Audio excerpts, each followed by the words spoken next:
Olá, meus queridos, sejam bem-vindos aqui ao Café de Esperança. Lembrando a você que o Café de Esperança é o meu canal secundário aqui no YouTube. O canal principal é só você digitar aqui André Massolini que você me encontra.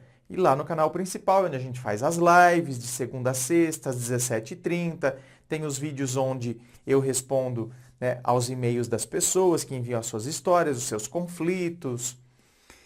Hoje aqui no Café de Esperança, eu quero que a gente reflita sobre por que ficamos tão revoltados quando a pessoa termina com a gente. Olha, é um processo normal a gente se sentir frustrado, a gente se sente abandonado, a gente se sente em muitos casos magoado, em outros tantos a gente se sente totalmente traído, em tantos outros a gente sente como se o chão tivesse aberto debaixo dos nossos pés, porque a pessoa termina de uma maneira extremamente abrupta, né? De um dia para o outro, até o dia anterior, a pessoa não demonstrava nada. Então, o que eu acredito que vai variar é o seguinte: a maneira como a pessoa termina, esta pode ser questionada por nós. Nossa, André, terminou comigo por WhatsApp. André me mandou um SMS, nem WhatsApp, me bloqueou do WhatsApp, me mandou um SMS, falou a gente não tem mais jeito. E a pessoa nunca conversou comigo sobre isso antes. Então, realmente, André, a pessoa simplesmente falou para mim, me apaixonei por outra, tchau. Então, realmente, existem formas de se terminar que são tenebrosas, onde a pessoa não teve a menor consideração. E por isso que a gente fica, eu acredito que dependendo da forma como a pessoa termina, a raiva é absolutamente justificável, né? É totalmente compreensível você entender por que a pessoa está com tanta raiva da outra, pela forma como foi. Agora, tem outras situações que a pessoa termina e a outra fica possessa, fica tomada de raiva, não pode nem mais ouvir o nome da outra pessoa. Só que nestes casos, por exemplo, a pessoa chegou, conversou, explicou. Olha, não está dando mais, eu não te enxergo mais como eu te enxergava antes. Eu te enxergo, sabe? Aí vem aquela famosa história, né, que ninguém aguenta ouvir porque acha que é clichê, que acha que é desculpa. Você é uma pessoa que eu admiro muito, você é uma pessoa fantástica. Ah, tá, eu sou tão fantástico, mas você não quer continuar comigo. Mas isso realmente acontece, gente. Eu sei que é um porre ouvir isso, mas realmente acontece. Sabe? É a hora que a chavinha deixa de ser Eros, que é o amor dos casais, deixa de ser Eros e passa a ser filia, que é o amor dos amigos.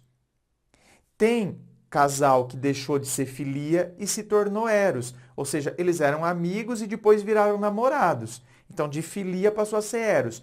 Porém, é muito comum também acontecer, depois de um tempo de relacionamento, deixar de ser Eros e tornar-se filia. Então, quer dizer, eu tenho um amor fraternal pela pessoa, um amor de irmão, um amor de amigo. Eu gosto muito dela, mas não mais para manter uma relação amorosa. André, e por que que deixou de acontecer isso? Aí eu já não consigo explicar. Aí são mecanismos e processos que estão dentro da história da pessoa, teria que analisar a historicidade daquela pessoa, ou às vezes são processos que mesmo analisando a história da pessoa, a gente não vai conseguir chegar numa conclusão racional, como se eu estivesse analisando um objeto científico. Porque são processos que muitas vezes a própria pessoa desconhece, que estão na malha intelectiva dela. Então, por que que ela deixou de olhar para outra pessoa com um olhar ou deixou de sentir uma coisa suficiente para sustentar uma relação amorosa e passou a enxergar mais como um olhar fraternal? E quantos são os relacionamentos em que a pessoa permanece dentro da relação, mesmo tendo se tornado fraternal? Por isso que depois, então, nossa, o sexo se torna raro. Por quê? Porque eu acredito que eu estou transando com a minha irmã. Então, o sexo se torna extremamente raro. tanto para um quanto para outro em muitos casos, viu? Né? Tanto para um quanto para outro. E tem muitos outros relacionamentos que não. Isso se tornou apenas para um, não para outro, né? Então, cara, tem relacionamentos, como eu estava dizendo, que a pessoa chega e conversa com a gente, explica. Olha, eu deixei de te enxergar. Então, a pessoa está sendo honesta. Diferente daquele outro relacionamento onde a pessoa se tornou uma pessoa fraternal para mim, se tornou uma amiga, uma pessoa que eu admiro, mas eu não tenho coragem de terminar, porque eu também me acomodei dentro daquela relação. Tem isso, né?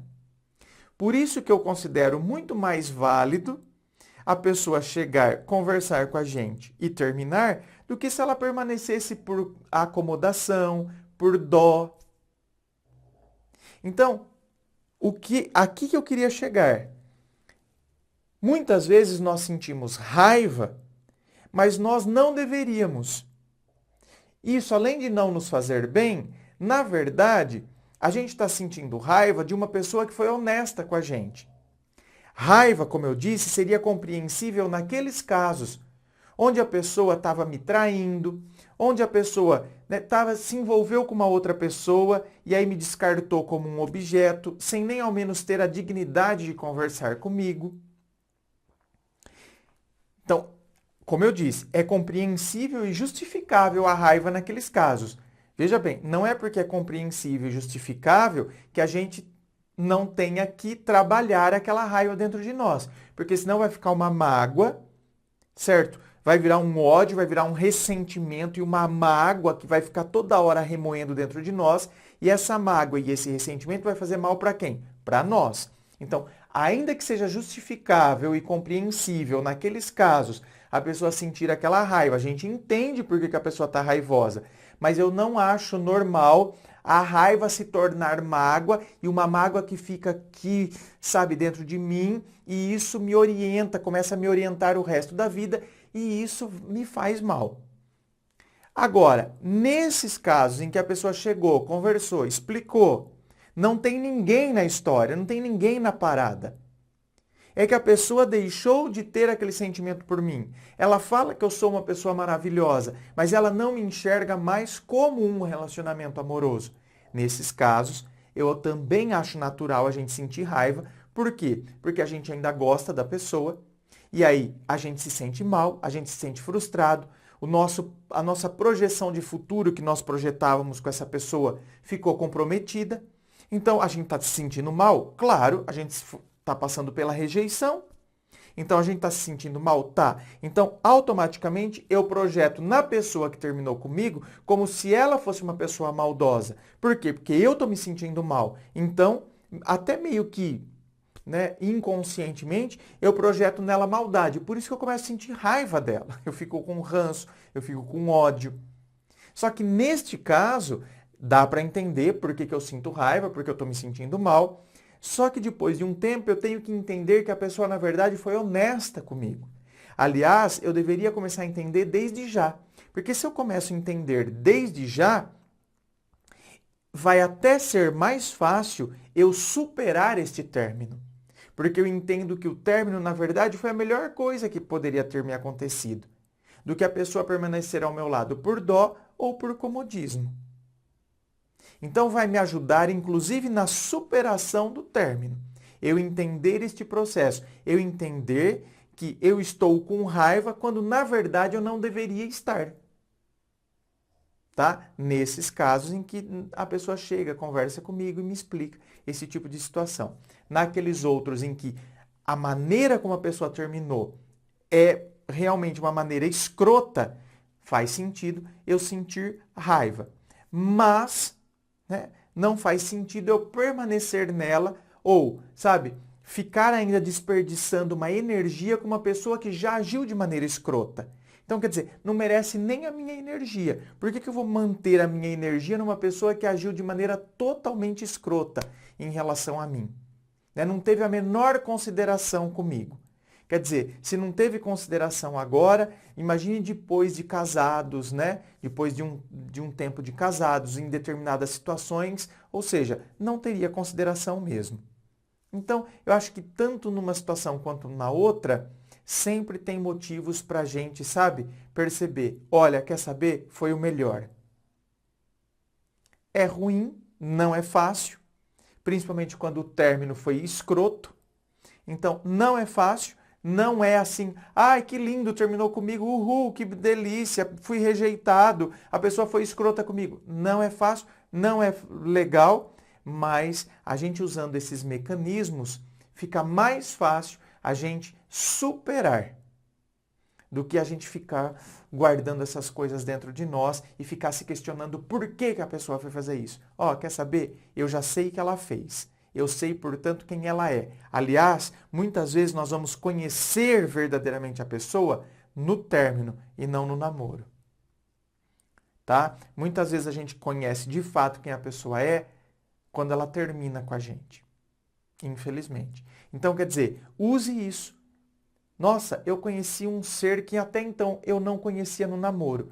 Que bom que ele terminou comigo, porque uma hora ou outra isso ia aparecer de uma forma ou de outra. Se eu tivesse casado com ele e tivesse tido filhos, então talvez ele não se separasse de mim por estar casado, por ter filhos, mas se ele é essa pessoa que se mostrou agora no término, então ele teria agido com muita escrotice depois de casados. E talvez então, né, vivesse uma vida dupla e eu nem ia saber e ele não ia se separar de mim por causa de filhos e tal, mas ia ser escroto desse jeito.